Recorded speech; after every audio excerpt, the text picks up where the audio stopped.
मोक्षमार्गस्य नेतारं विनेतारं कर्मभूभृतां ज्ञातारं विश्वतत्त्वानां वन्दे तद्गुणलाब्धये वन्दे तद्गुणलाब्धये। मोक्षमार्ग के नेता एवं कर्मफलकों के भेदा और विश्व के सब तत्वों के ध्यायक चेतन संवेदक सद्गुण आप समान प्राप्त हुए करके विनय पूर्वक करूं वंदना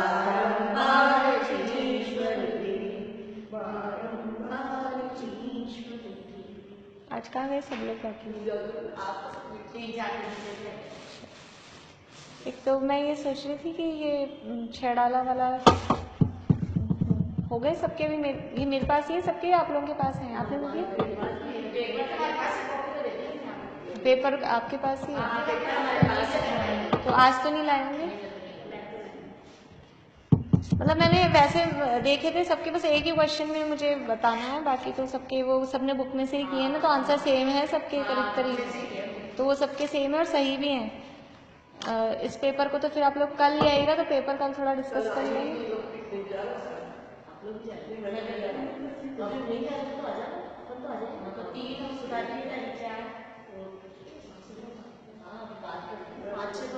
तो हाँ बाकी सही था, बस वो जो एक तो ये अकाम निर्जरा के फल में ये वाला जो क्वेश्चन है ये सबका थोड़ा क्लियर नहीं हुआ, और एक जो अंतर है साधारण प्रत्येक उसमें सबने बुक वाला लिखा है, लेकिन अपन ने जो दूसरी बात की थी साधारण किसे कहते हैं और प्रत्येक किसे कहते हैं।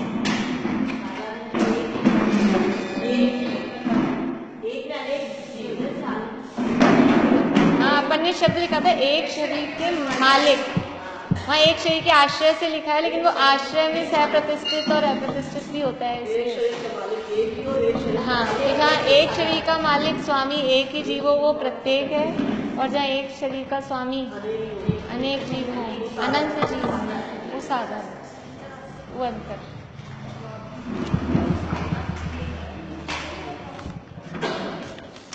फिर ये वाला तो सब आप लोग पेपर ले आएगा तभी हाथ हाथ सॉल्व देख लेंगे, क्योंकि फिर अभी तो मैं ऐसे बोलूँगी तो याद भी नहीं रहेगा सबको।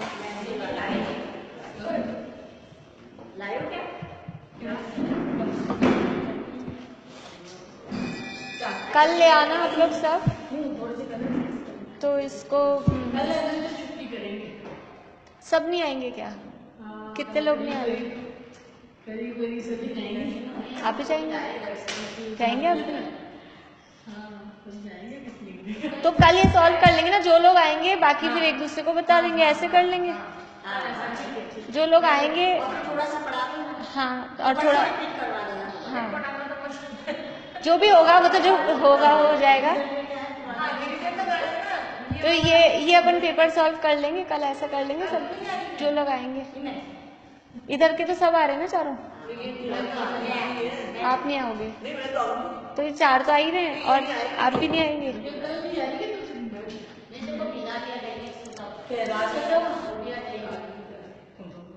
चलो, या फिर और हो तो आप बता देना कि भाई ज्यादा लोग नहीं आ रहे तो फिर छुट्टी रख लेंगे, तो फिर देख लेते हैं जैसे भी होता है, और अभी कोई आएंगे तब तक देख लेंगे।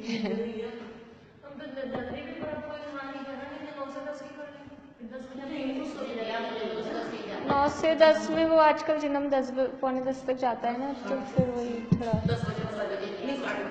हाँ 9:45 तक बस आती है।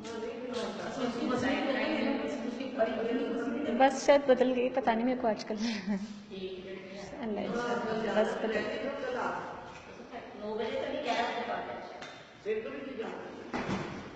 फिर रहने देते हैं, परसों ले आइएगा। परसों अपन थोड़ी से 5-10 मिनट में कर लेंगे ये, जैसे जितना भी टाइम लगेगा उसके बाद में आगे कर लेंगे। तो 2 ही 3 जने ही आ रहे हैं तो फिर तो क्या मतलब, 3 ही जने आ रहे हैं तो फिर तो पेपर भी तो सबको फिर आंसर वही बात हो जाएगी ना। देख लेते हैं, यहाँ अपनी बात चल रही थी पहले अध्याय की, इसमें किसका वर्णन है?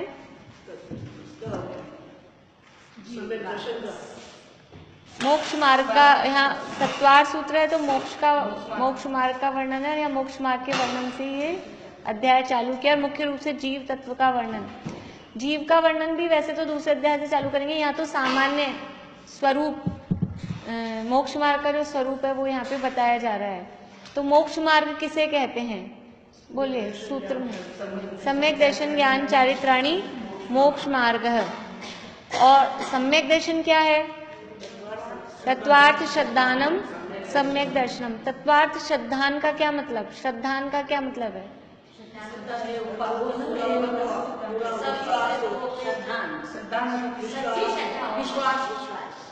श्रद्धा विश्वास, आप बोल रहे थे, ठीक था आपका। हाँ, उसमें हे के उपाधेय, हे उपाधेय जानना। श्रद्धान का मतलब है कि 7 तत्वों में हे क्या है, उपाधेय क्या है, ये उनमें से जानना, उसका नाम श्रद्धान है। तो 7 तत्वों का श्रद्धान को सम्यक दर्शन है। 7 तत्व कौन कौन से हैं, जीवा जीवाश्रव बंध संवर निद्रा मोक्षास तत्वम, ये 7 तत्व हैं। अब ये सम्यक दर्शन कैसे होता है, कैसे उत्पन्न होगा ये सम्यक दर्शन हमको, तन निसर्गाद अधिगमात्वा। वो या तो अपने आप हो जाएगा, या कोई हमको उपदेश देगा, कोई समझाएगा, या तो किसी के समझाने से होगा, या फिर अपने आप हो जाएगा।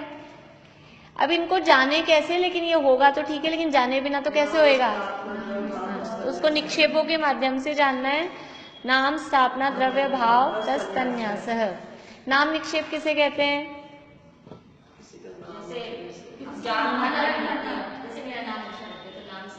हाँ नाम रख देना। तो हाँ, गुण दोष की कोई अपेक्षा करे बिना, जिसमें गुण दोष की कोई अपेक्षा नहीं, गुण दोष की अपेक्षा किए बिना, और किसी भी वस्तु का नाम रख देना जिससे उसको पुकारा जाए, जिससे संज्ञा जिसे बोलते हैं, वो कहलाता है नाम निक्षेप। स्थापना निक्षेप किसे कहते हैं, हाँ अन्य वस्तु में अन्य वस्तु को मान लेना, स्थापना कर देना, वो कहलाता है स्थापना। मैंने परसों एक प्रवचन भेजा था, आप लोगों ने किसने सुना, हाँ सुना, कोई बात नहीं, उसमें थोड़ी सी बात स्थापना निक्षेप की भी आई थी, और किसी ने भी नहीं सुना, नहीं ये सुनना आप लोग। और अगर ऐसा हो ना, घर में सब बैठे हो, तो अगर सब इंटरेस्टेड हो तो उसको बड़े स्पीकर पे लगा के, मतलब कि सब सुन सकें। कोई बात नहीं, लेकिन अब आप तो जरूर सुनना, बहुत अच्छा है। अपन तो अपनी गलतियां निकल जाए, अपनी भूल निकल जाए, वही बहुत है, किसी और की हो जाए तो ठीक है। परसों भेजा था मैंने, संकल्प हिंसा का स्वरूप, मैंने वो लिंक भेजी थी, वीडियो है, अगर आप लोगों के टीवी वगैरह में लगने की सुविधा हो तो उसको सुन सकते हैं। कहानी है, कहानी सुनाई है आटे के मुर्गा वाली कहानी के साथ में, और बहुत अच्छा प्रवचन है वो अच्युतकांत जो कहानियां लिखते हैं ना छोटी छोटी, वही है वो, तो बहुत अच्छा समझाते हैं। उस दिन का बहुत ही अच्छा था, तो मैंने तो प्रवचन तुरंत होते ही उससे लिंक, मैंने कहा मेरे को मोबाइल पे भेज दो, ये तो मैं फॉरवर्ड करूंगी, सबको सुनने लायक है वो।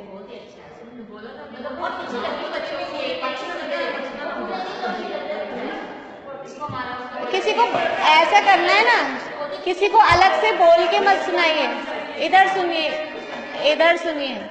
आप तो चला लीजिए थोड़ी तेज आवाज पे, अपने आप कानों में पड़ जाए। चला के किसी को मत बोलो कि हम तुमको सुना रहे हैं, किसी को ये मत बोलो हम तुमको सुना रहे हैं। आप तो आप सुनो और तेज आवाज में चला लो थोड़ा सा, तो किसी के कान में पड़ जाए तो ठीक है, नहीं तो अपन तो अपने लिए सुनो, अपने को तो अपने को सुनना है। तो बात वहाँ उसमें स्थापना निक्षेप की थोड़ी सी बात आई थी, इसलिए मुझे याद आ गया कि वो अपन स्थापना करके, वो आटे के मुर्गे में असली मुर्गे की स्थापना की ना, उसको असली मुर्गा मान लिया, तो वही फल मिला जो असली मुर्गे को मारने का मिलता है। वो तो ये सोच रहे कि हमको बलि में वही फल मिलेगा, मतलब हमको वही लाभ हो जाएगा, वो जिस प्रयोजन से बलि चढ़ा रहे हैं वो तो ये समझ रहे हैं। लेकिन वहाँ फल क्या मिलेगा कि जो असली मुर्गे को मारने में पाप लगता है, जितना फल, वो जो पाप लगेगा, वो पूरा का पूरा फल आप आटे का मुर्गा बना के मारोगे तो वही पूरा फल मिलेगा। और बहुत मतलब हम जरा जरा सी चीजों में कितनी मतलब हिंसा करते हैं, तो बच सकते हैं हम अपने जीवन में। हाँ, अपने यानी फिर रावण जलता है, उसमें अपन पैसा देते हैं, होली जलने में पैसा देते हैं और उसको देखने जाते हैं। ये बिल्कुल त्रस जीव, सैनी पंचेंद्री मनुष्य की त्रस की हिंसा का पूरा बराबर पाप लगता है बिना मारे। उसमें उन्होंने ये भी कहा हम पाप तो कम करते ही नहीं है।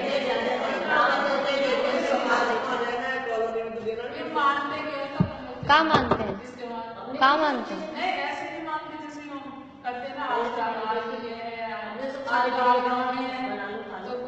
अभी तो पुराने चल रहे हैं, नहीं तो अपने तो है ही नहीं, ये तो पुराने, इसीलिए वो गलत है ना द्वैत मिथ्यात्व, अपने हमें है ही नहीं। चलिए, नाम हो गया, स्थापना हो गया। द्रव्य निक्षेप किसे कहते हैं? द्रव्य निक्षेप किसे कहते हैं? बोलिए।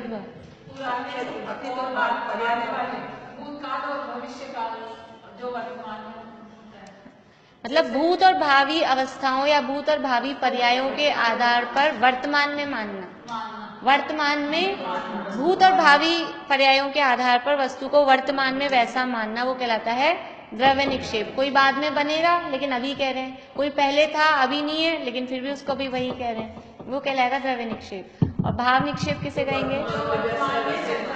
हाँ, वर्तमान में जो जिस अवस्था में है उसको उसी रूप में कहना, वो कहलाता है भाव निक्षेप। इसके अलावा और कौन सा तरीका है इनको जानने का? प्रमाण, नय और अधिगम है। प्रमाण और नयों से भी इनको जाना जा सकता है। प्रमाण किसे कहते हैं? जो कि सबको मानने हो, जो कि मानने चीज है, जो मतलब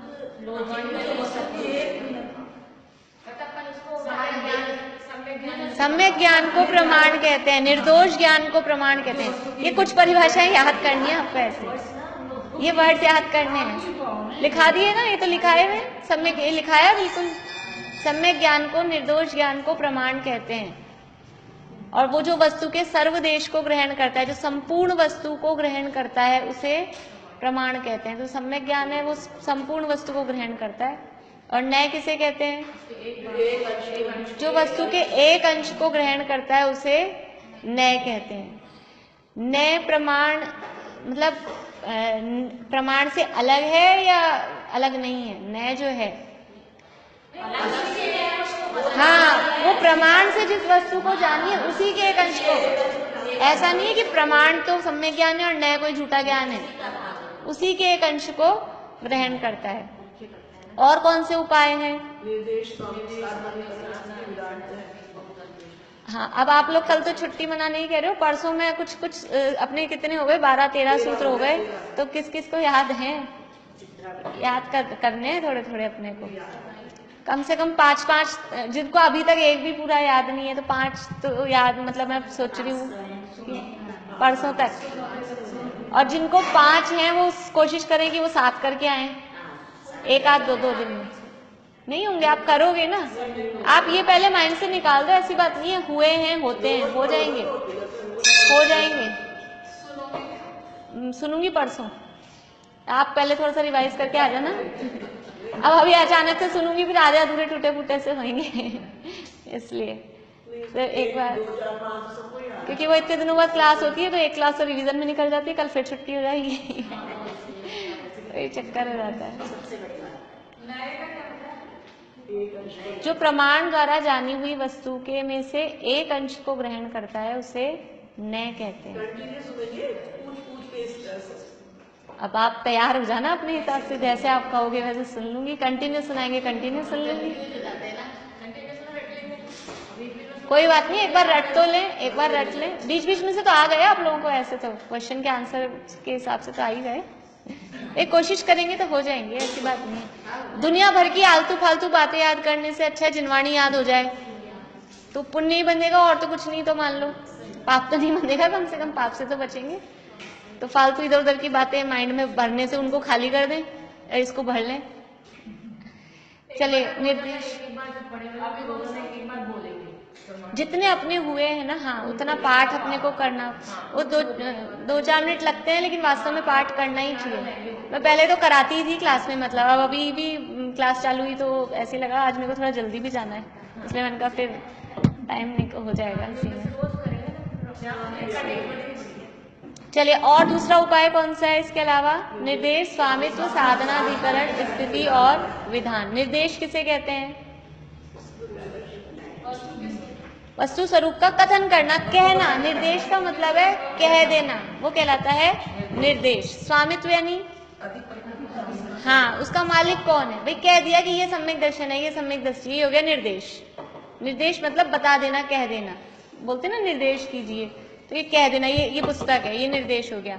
फिर स्वामित्व, ये किसकी है, ये हो गया उसका स्वामित्व, आधिपत्य, मालिकाना, किस पर है। फिर साधन, हाँ, उत्पत्ति कैसे हुई, वो उसका हो गया साधन। परिभाषा तो जो इसमें लिख रखी ना डेफिनेशन, तो वो एक एक लाइन में ही है ये डेफिनेशंस, तो वो ही याद करनी है अपने को। जिससे वस्तु की उत्पत्ति होती है उस कारण को साधन कहते हैं, वो इसी तरह से याद करनी पड़ेगी। फिर अधिकरण किसे कहते हैं, वस्तु के आधार। अब ये पुस्तक रखी है तो किस पर है, कि अभी तो यहाँ ये टेबल पे है, ये टेबल हो गया इसका अधिकरण आधार।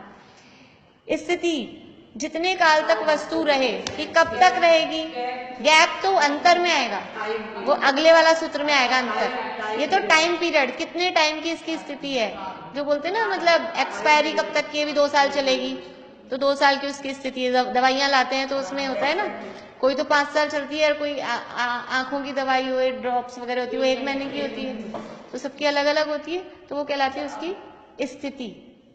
और विधान मतलब उस वस्तु के भेद प्रकार जो भी हैं, भेद प्रभेद जो भी हैं, वो कहलाते हैं उसके विधान। इसके अलावा जो और उपाय हैं वो सत संख्या। सत किसे कहते हैं, वस्तु के अस्तित्व को, वस्तु है वो कहलाता है सत। संख्या मतलब हाँ, वस्तु कितनी है, संख्या। जीव है, पहले तो जीव है ये बताया, फिर जीव कितने हैं, कितने हैं जीव, अनंत, अनंत, जीव अनंत, पढ़ा है ना अपन ने क्षेत्र पे, जीव अनंत, तो ये संख्या हो गई। फिर उसका क्षेत्र, कि जीव का क्षेत्र कितना है, हाँ, निवास स्थान, तो वो वर्तमान में कहाँ है, कि वर्तमान में हम यहाँ कुर्सी पे हैं, ये हमारा क्षेत्र हो गया। और स्पर्शन मतलब त्रिकाल में, कि अभी हम मतलब यहाँ भी हैं, घर पे भी जाएंगे, पहले भी घर पे थे, अभी यहाँ से आदर्श नगर जाएंगे, तो ये 3 काल में यहाँ भी है, वहां भी है, वहां भी है, तो ये त्रिकाल संबंधी जो हमारा रहने का जगह हो गई, ये कहलाएगी स्पर्शन। इसके बाद में काल हुई स्थिति, नहीं, इसमें स्पर्शन में ऐसा है कि वर्तमान में, मतलब अभी जिस पर्याय में है उसमें कितनी योग्यता है, कि अभी हम जैसे मनुष्य पर्याय में हैं तो हमारी योग्यता 2.5 दीप में जाने की है, भूत भविष्य में भी अभी अभी की में जाएंगे, इससे बाहर इस अवस्था में नहीं जा सकते 2.5 दीप से आगे, तो वो उसको कहलाता है वो स्पर्शन। वर्तमान में त्रिकाल में कितना जा सकता है, अभी वर्तमान पोजीशन में कितना क्राइटेरिया है, क्योंकि वर्तमान तो एक समय, वर्तमान तो वही मैं कह रही हूँ, वर्तमान तो वैसे एक ही समय का है, वर्तमान तो एक ही समय का है ना। तो अब कहेंगे वर्तमान में तो इतना ऐसा ही है, लेकिन हम वर्तमान ले रहे हैं बड़ा, हम वर्तमान में ले रहे हैं मनुष्य पर्याय को, वर्तमान जिस पर्याय में जो है, हाँ, अभी उदाहरण में जो मनुष्य पर्याय को वर्तमान ले रहे हैं, तो उसमें अपन कहाँ कहाँ जा सकते हैं, इस मंदिर भी जा सकते हैं, जयपुर के और मंदिरों में भी जा सकते हैं, और भी जगह जा सकते हैं, अमेरिका भी जा सकते हैं, यूरोप भी जा सकते हैं, मान लो ये हमारा स्पर्शन हो गया। त्रिकाल स्पर्शन 3 लोक है, 3 लोक है, 3 लोक है, 3 लोक में जा सकता है ना, जहाँ जहाँ भी वो अलग अलग, ये तो अपन कॉमन ऐसे बोल रहे हैं, लेकिन अलग अलग जीवों के हिसाब से उनका रहता है कि कौन सा जीव कहाँ तक जा सकता है, वो जा ही नहीं सकता आगे, वो नियम कानून भी होते हैं ना उसके अलग अलग, तो उस हिसाब से मान लो कोई देव है, अब देव मर के तुरंत नरक में नहीं जा सकता, तो वो उसके नियम अलग अलग भी फॉलो होंगे, लेकिन कॉमन रूप से कहेंगे तो 3 लोक में जा सकता है जी, ये त्रिकाल हो गया। इस हिसाब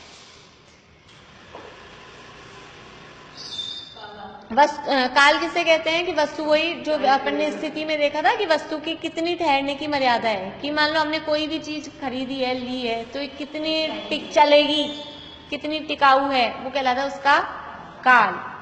इसके बाद में अंतर, उसके विरह काल को, जो गैप है ना, कि अब कितना गैप पड़ गया, कि 15 दिन का गैप हो गया क्लास में, ये कहलाएगा अंतर। अभी काल कितना है, क्लास का काल 1 घंटा, ये कहलाएगा काल। और अंतर कितना हो गया, कभी 15 दिन का हो जाता है, कभी 4 दिन का हो जाता है, कभी 1 दिन का हो जाता है, ये हो गया अंतर। फिर इसके बाद में है भाव, कि जीव में कौन कौन से भाव हैं, औपशमिक क्षायपशमिक क्षायी के 5 भाव दूसरे अध्याय में आएंगे। तो किस जीव में, किस अवस्था में, किस गुणस्थान में कौन कौन से भाव घटित होते हैं। सम्यक दर्शन है तो उसमें कौन से भाव घटित होंगे। आश्रव बंध है, ये आएगा थोड़ा, अभी ऐसे याद कर लीजिए।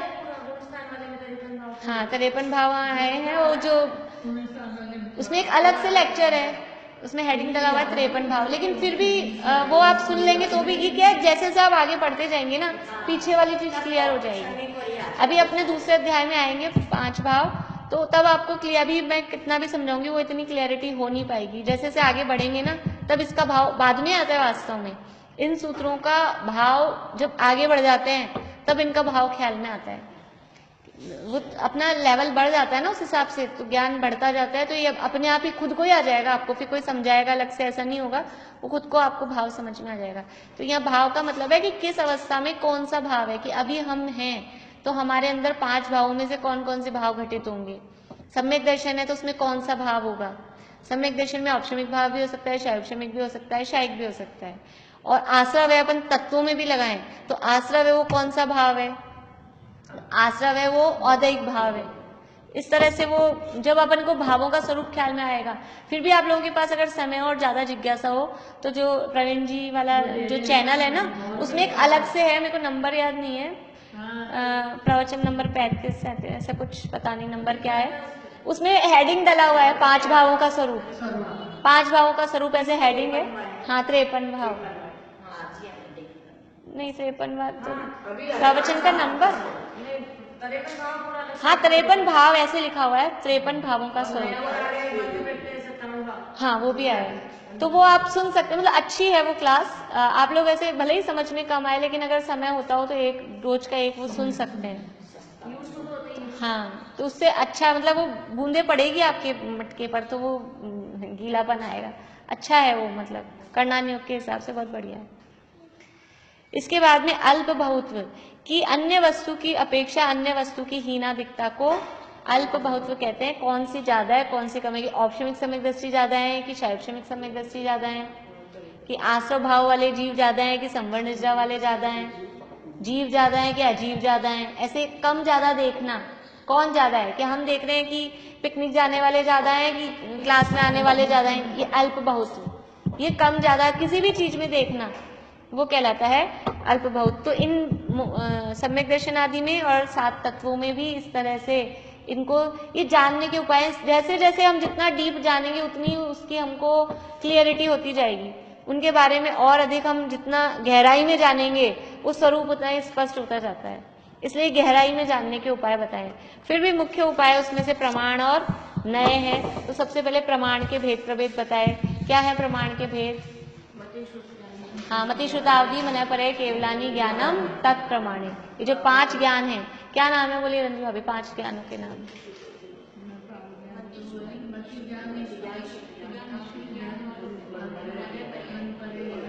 केवल ज्ञान, मति ज्ञान, श्रुति ज्ञान, अवधि ज्ञान, मन परे ज्ञान, और ये 5 ज्ञान है।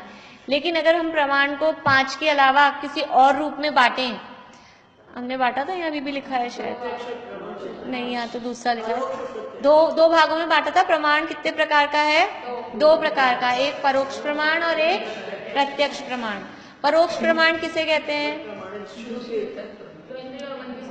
हाँ, पर है अक्ष, अक्ष बोलते हैं आत्मा, और पर यानी दूसरा, आत्मा के अलावा दूसरे की सहायता से जो जान रहा है वो कहलाता है परोक्ष। यानी जो ज्ञान सीधे आत्मा से न होकर इंद्रिय और मन की सहायता से होता है उसे बोलते हैं परोक्ष ज्ञान। और प्रत्यक्ष, प्रति यानी डायरेक्ट से, आत्मा से हो, तो जो ज्ञान सीधे आत्मा से हो जिसमें किसी भी प्रकार से इंद्रिय और मन की सहायता की आवश्यकता नहीं हो, उसे क्या बोलते हैं? ये डेफिनेशंस भी लिखी है कि नहीं आपने? प्रत्यक्ष और परोक्ष लिखी है, लिखा है इसमें? हाँ लिखा है, जो ज्ञान इंद्रिय मन आदि के सहयोग से उत्पन्न होता है वह परोक्ष प्रमाण कहलाता है। और जो इंद्रिय मन आदि की सहायता से नहीं होता, सीधे आत्मा से होता है वो ज्ञान, प्रत्यक्ष कहलाता है। ये प्रत्यक्ष और परोक्ष है। तो कौन कौन से प्रत्यक्ष ज्ञान है 5 ज्ञानों में से, और कौन कौन से परोक्ष हैं? सूत्र बोलिए। आद्य परोक्षम प्रत्यक्षम मन्यत, कि शुरू के दो, आद्य यानी शुरू के दो, कौन कौन से हैं शुरू के दो? मति और श्रुति। ये क्या है? परोक्ष। परोक्ष मतलब, परोक्ष मतलब हाँ, जो सीधे आत्मा से नहीं होता। परोक्ष का मतलब है दूसरे की सहायता हो रहा है, इनडायरेक्ट। डायरेक्ट मतलब आत्मा से, इनडायरेक्ट मतलब बीच में कोई आ रहा है मीडिएटर। तो जो इनडायरेक्ट हो रहा है, दूसरे की सहायता से हो रहा है, वो कहलाता है परोक्ष ज्ञान। और जो सीधे आत्मा से होगा वो कौन कौन से हैं सीधे आत्मा से होने वाले? अवधि ज्ञान, मन परे ज्ञान, और ये क्या है? परोक्ष है। वो क्या है? अवधि ज्ञान, मन परे ज्ञान और केवल ज्ञान। परोक्ष है कि प्रत्यक्ष? प्रत्यक्ष है रानी आंटी। अवधि ज्ञान, मन परे ज्ञान, केवल ज्ञान क्या है? प्रत्यक्ष है। क्यों है प्रत्यक्ष? क्योंकि सीधे इसमें इंद्रिय और मन की सहायता, इंद्रिय मन इसमें काम ही नहीं देंगे। इंद्रिय मन कोई यूज नहीं आएंगे इसमें, आपके पास हो चाहे नहीं हो ऐसी बात तो होती नहीं है, लेकिन वो आपके किसी काम के नहीं आएंगे। अवधि ज्ञान और मन परे ज्ञान किसको जानता है? अवधि ज्ञान और मन परे ज्ञान किसको जानता है? नहीं, आपका आंसर सही था, लेकिन मैं और उससे भी रूपी पदार्थ को जानता है, आत्मा को नहीं जानता। अवधि ज्ञान और मन परे ज्ञान किसको जानता है? हाँ, रूपी ज्ञान तो सारा ही आत्मा से हो रहा है वैसे तो, क्योंकि ज्ञान होता ही आत्मा में। किसे कहते हैं अवधि ज्ञान? ध्यान है परिभाषा? इंद्रिय और मन के निमित्त के बिना आत्मा हाँ, ये पॉइंट है। द्रव्य क्षेत्र काल भाव की मर्यादा लिए हुए इंद्रिय और मन की सहायता के बिना सीधे आत्मा से जो रूपी पदार्थ का स्पष्ट ज्ञान होता है उसे अवधि ज्ञान कहते हैं। और मन परे ज्ञान बोलिए, आप लोग बोलेंगे नहीं ना तो आएगा ही नहीं। जो लोग चुप बैठे हैं ना, बस जो बोल रहे हैं वो बोल रहे हैं, जो चुप बैठे हैं वो चुप बैठे हैं।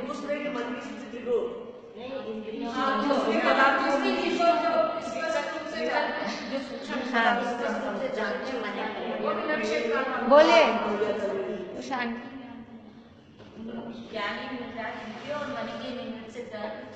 इंद्रिय मन के निमित्त के बिना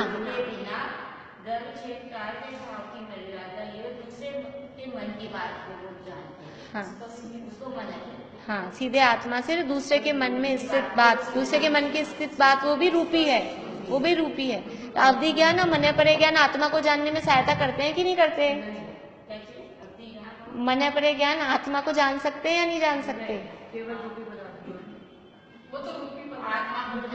आत्मा को तो जान सकते हैं कि नहीं जान सकते? जानने चाहिए। अवधि ज्ञान और मन परे ज्ञान की बात पूछ रही हूँ मैं। अवधि ज्ञान और मन परे ज्ञान बोलिए रंजीता जी, आत्मा को जान सकते हैं कि नहीं जान सकते?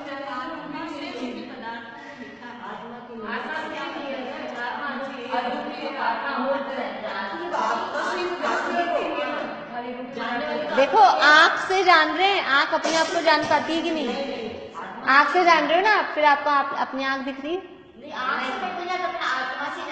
नहीं, अभी तो मैं उदाहरण दे रही हूँ। आत्मा से रूपी पदार्थ को जानना, ये पूछा ना अपने, आत्मा से रूपी पदार्थ को जान रहे हैं। आंख से किताब को जान रहे हैं, आंख से आंख को जान पा रहे हैं? आंख खुद को देखती है कभी? वो कांच में देखेंगे वो बात अलग है, तो भी वो कांच को देख रही है, सामने कांच है। आंख अपने आप को देख पाती है? ऐसे ही वो अवधि ज्ञान और मन परे ज्ञान वो आत्मा से हो रहा है, लेकिन वो जो ज्ञान हो रहा है वो खुद को, आत्मा को नहीं जान पा रहा, आत्मा को नहीं जानता है, वो रूपी पदार्थों को ही जानता है। ज्ञान तो चाहे मति श्रुत अवधि मन परे कोई सा भी है, वो ज्ञान तो आत्मा से ही होता है। क्यों होता है आत्मा से? आत्मा का ही स्वभाव है। ज्ञान तो आत्मा में ही होता है, आत्मा से ही होता है। लेकिन एक ज्ञान तो ऐसा है जो इंद्रिय मन की सहायता से हो रहा है, वो तो आत्मा से ही रहा है, लेकिन उसमें बीच में मीडिएटर चाहिए। ये किताब को आप पढ़ पा रहे हो चश्मा लगा के, तो आप चश्मा उतार देते हो तो आपको नहीं दिखाई देता है, चश्मा लगाते हो तो दिखाई देता है। लेकिन वो कब दिखाई दे रहा है? कि जब आपकी आंख में ही थोड़ी सी है भी रोशनी, पावर थोड़ी है तब वो, लेकिन चश्मे की सहायता से ही जान पा रहे हो, बिना चश्मे की नहीं जान पाते हो। ऐसे ही हमारे आत्मा में ज्ञान है, आत्मा के ज्ञान से ही हम जान पा रहे हैं, लेकिन इंद्रियां और मन होते हैं तो ही हम जान पाते हैं, नहीं तो नहीं जान पाते। चश्मा है ये, इंद्रियां और मन क्या है, ये चश्मा है, उसके बिना हम नहीं जान पाते। लेकिन अवधि ज्ञान और मन परे ज्ञान ऐसा है कि उसमें ये चश्मे की जरूरत नहीं है। आप रसगुल्ला खाओ, आपको चश्मे की जरूरत है क्या? रसगुल्ला खा के स्वाद ले सकते हो, उसमें चश्मे की जरूरत है भाई? जिसके आप बोलो कि यार मैं चश्मा नहीं लाई, किताब नहीं पढ़ सकती, और कोई आपको ऑफर करे बाहर निकल के, नाश्ता हो रहा है, कि मैं चश्मा नहीं लाई, रसगुल्ला नहीं खा सकती।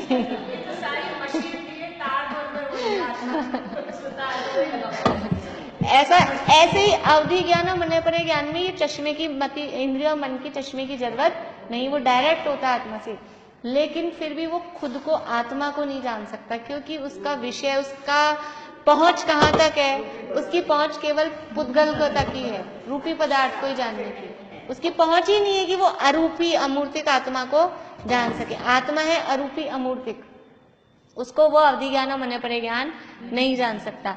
आत्मा को मतिशुद्ध ज्ञान तो फिर भी जान सकता है, यद्यपि वो इंद्रिय मन की सहायता से जानता है, लेकिन यदि हम स्वसन्मुख हों, हाँ, तो वो आत्मा का अनुभव कर सकता है मतिशुद्ध ज्ञान। अवधि ज्ञान और मन परे ज्ञान तो आत्मा का अनुभव भी नहीं कर सकता, आत्मा को बिल्कुल भी नहीं जान सकता, वो तो पर पदार्थों को, पुद्गल को ही जान सकता है। इसलिए मोक्ष,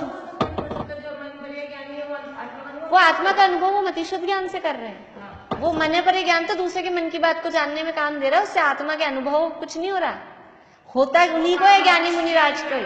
हाँ, ज्ञान होता है उनके, क्योंकि मतिशुद्ध ज्ञान तो उनके भी है ना। समझ में आई आपको थोड़ी बात? क्या कंफ्यूजन है, आप ये बताएं कि आपको क्या कंफ्यूजन है, मतलब क्या समझ में आया? देखो, मतिशुद्ध ज्ञान तो इंद्रिय और मन की सहायता से हो रहा है, और अवधि ज्ञान और मन परे ज्ञान वो इंद्रिय मन की सहायता के बिना हो रहा है। लेकिन अवधि ज्ञान और मन परे ज्ञान का विषय केवल पुद्गल है, वो दूसरे को पकड़ ही नहीं सकता। मतलब वो किसको, जैसे चुंबक का विषय क्या है, लोहा ही है, स्टील को वो पकड़ ही नहीं सकता, वो केवल लोहे को पकड़ेगा। ऐसे ही अवधि ज्ञान और मन परे ज्ञान का विषय केवल पुद्गल है, उसमें पुद्गल ही चिपकता है बस, और कुछ चिपकता ही नहीं है। आप रबड़ में लगाओ, कपड़े में लगाओ, स्टील में लगाओ तो पकड़ेगा ही नहीं। ऐसे ही आत्मा अमूर्तिक अरूपी है, तो वो अवधि ज्ञान और मन परे ज्ञान आत्मा को पकड़ ही नहीं पाता, उसको केवल इतनी ही ताकत उसमें है। मुझे जाना है, कल फिर छुट्टी रखें, वो आप भी नहीं आएंगे कल, तो फिर छुट्टी रखें, 3 ही जने बोल रहे हैं, आप भी नहीं आएंगे, तो फिर कल की छुट्टी रख लेते, परसों बैठते हैं।